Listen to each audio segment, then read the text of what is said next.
Good evening, friends, and welcome to my YouTube channel. Uh, this particular uh, video, in this particular video, I am going to talk about one of the uh, iconic uh, film personalities from the Bengali film industry. Now, when I talk of this personality, who happens to be Soumitra Chatterjee, it will be very uh, unjustified for me or for any other person to say that this personality belongs solely to the Bengali film industry, because whatever accolades came to this personality during his lifetime, they were not just restricted to the Bengali film industry. It came to him at the pan-India level. If we consider the Dada Saheb Phalke Award, or it has even come to him at the global level when we talk about the Legion d'Honneur that he received from the France government.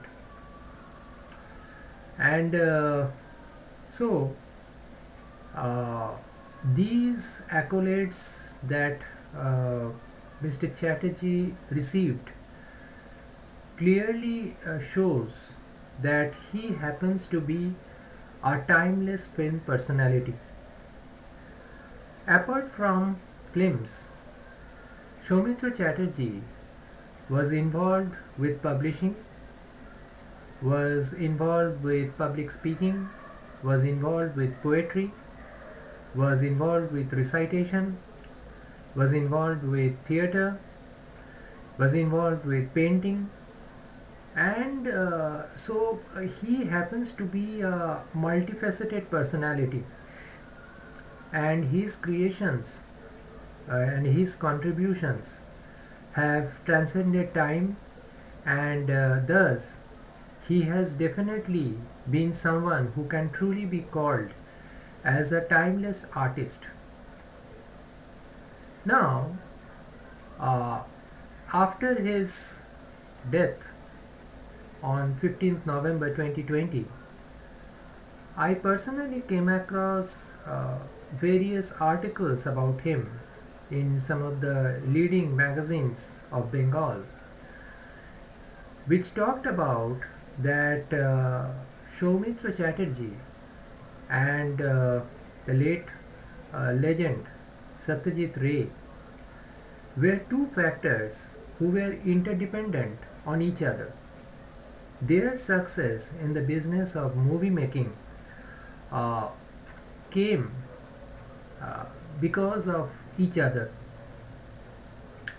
However, now as we can see in this particular slide that Satyajit Ray the master and Muse Soumitra Chatterjee, if we can call him so, because many of Ray's creations were inspired by Soumitra Chatterjee.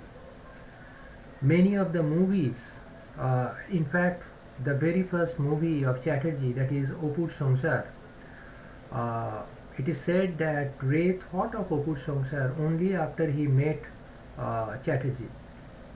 Otherwise, perhaps the the third installment of the Opur trilogy might never have happened.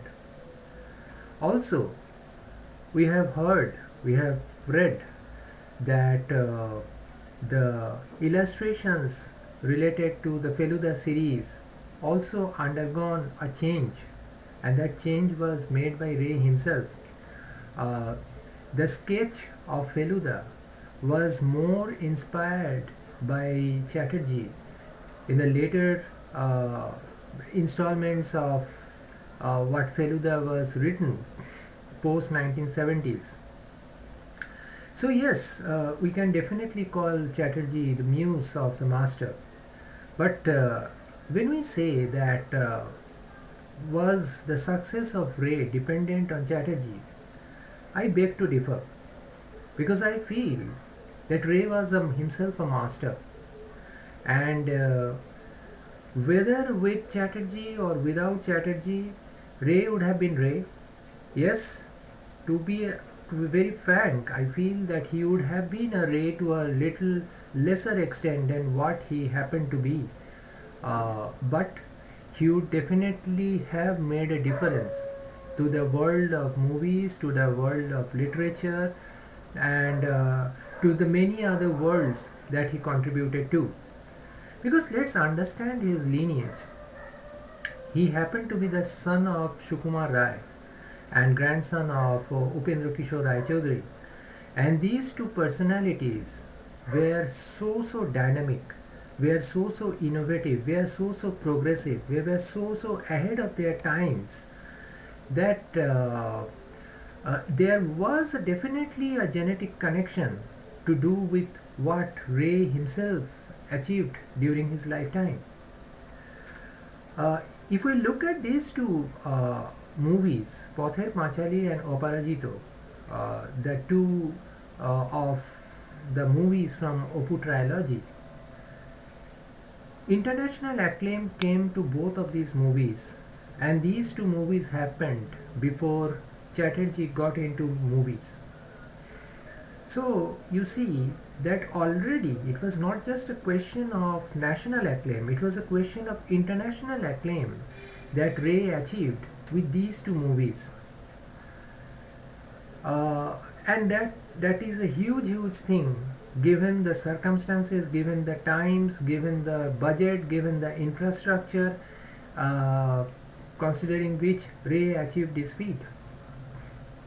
Also, after Opu Shongshar, there were number of movies where Ray did not have Chatterjee, but still they went on to become phenomenal hits like Mohanagar, Jano Aranyo, Gupigain Bagabain, and even Hirok Raja Deshe. Although in Hirok Raja Deshe we find Soumitra Chatterjee playing the role of Udayan Pandit, but then the Hirok Raja itself was the central figure of that movie, and it was played by none other than Utpal Datto. And then Gupi and Bagha were there, and that is what carried the movie to a large extent. Now, coming back to my to the topic of Chatterjee and Ray's first film, Opu Shongshar. What I feel for Chatterjee, Opu Shongshar happens to be the turning point. Because prior to that, we have never heard that somebody had picked up Chatterjee for a film.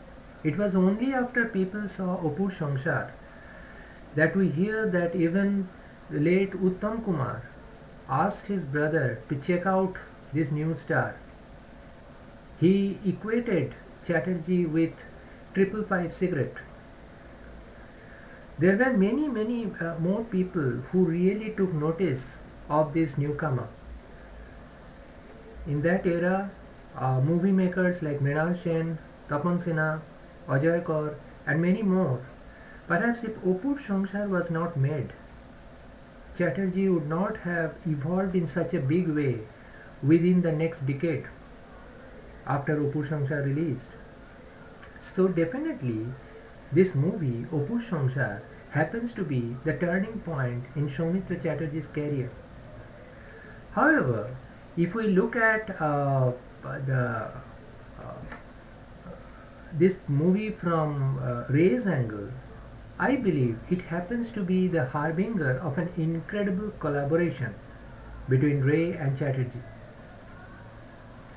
It was a collaboration which saw that even when Chatterjee started publishing Acorn, and the cover of that magazine for each and every issue of that magazine was designed by Ray. Ray even helped Chatterjee understand the business of serious movies and how serious movies are made. Probably it was this collaboration that actually allowed Chatterjee to understand the nuances of theatre.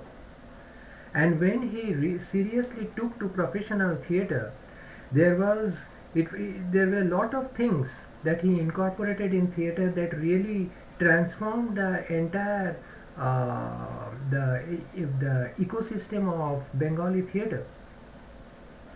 Also, after Opur Samsar, we understand that Chatterjee was offered roles in movies like Jinder Bondi and Khudito Pashan, and these two movies happens to be Tapan Sinha's. And then Punoscho and Akash Kushum, these were the movies by Mrinan Sen.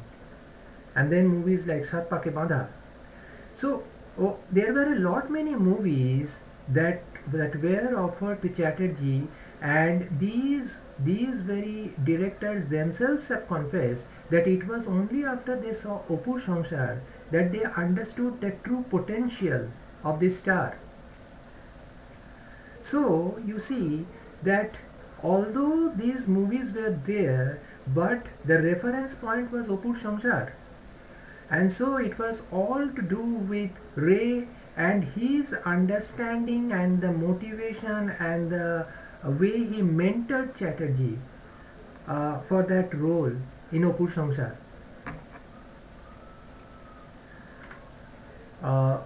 After in the context of, if I talk about this harbinger of that incredible collaboration, we definitely see a lot more movies coming from the Ray Chatterjee collaboration, like Obhijan, Charulata, Oronne Dinratri, Oshoni Sanket, Sonar Kella, Joy Baba Felunat, Ghore Baire, Ganashotru, and Shaka Pushaka.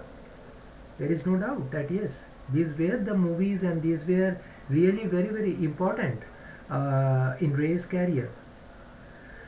It is true, we must understand one thing and acknowledge one thing, that it is true that if Chatterjee was not there, probably Ray would not have, as I said earlier, the Ray would not have been the Ray that we saw.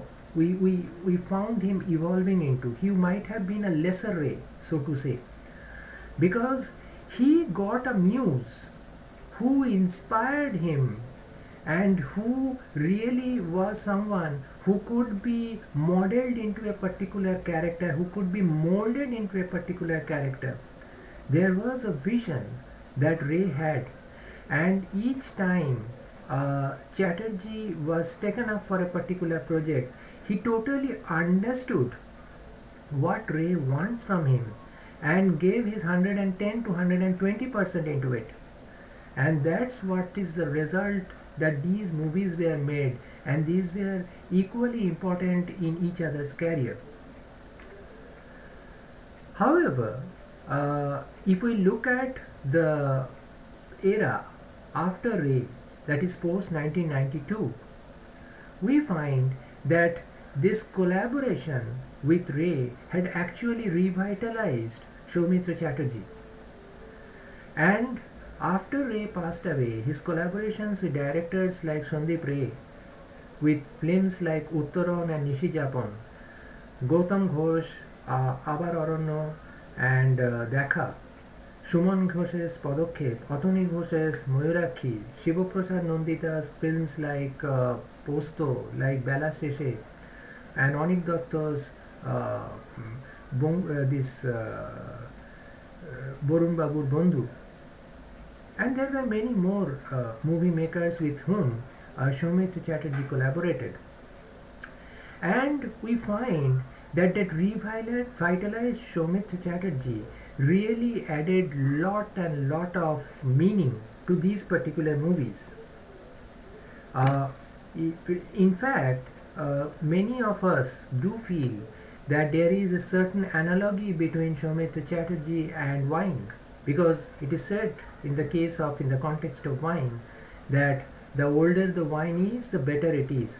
And we did find a similar thing happening in Soumitra Chatterjee's career, because as he advanced with age and advanced as an actor, advanced with the number of movies he made, there were a number of movies which were multi-starrers in recent times, like Borun Babur Bandhu, or for that matter Bela Sheshe. And we found that it was the sheer genius of this star who pulled the entire film through. Despite having a multi-starrer, despite being a multi-starrer, despite having a number of recognized stars in that particular cinema, it was Chatterjee and Chatterjee throughout the movie. It was his dominance, and a dominance that everyone liked and everyone remembered. And if we see some of the movies like Bela Sheshe or Posto or Sramoner Dhara or Borun Babu Bondhu, we will be again understanding this particular matter. So, in conclusion, friends, what I believe is coming back or going back to the starting point of this discussion in this video, that Ray and Chatterjee were interdependent as far as the success, the respective success that came to them is concerned. I believe that it was definitely more uh, for Chatterjee, that the collaboration had improved him, had really brought him fame, recognition, and more to that, I believe that his understanding, his philosophy related to films, related to theater, and each and everything related to culture and performing arts uh, have undergone a sea change, and that has been for the better, and that is what I believe. So it will be, I will be going back to the slide where I showed that it was a turning point for Chatterjee, while it was a incredible collaboration harbinger as far as that first movie Opu Shamsar was concerned. Friends, I hope that you will find this particular discussion of mine enlightening, and definitely you will find some value in this particular discussion. Uh, do comment on this video as you see it. Thank you.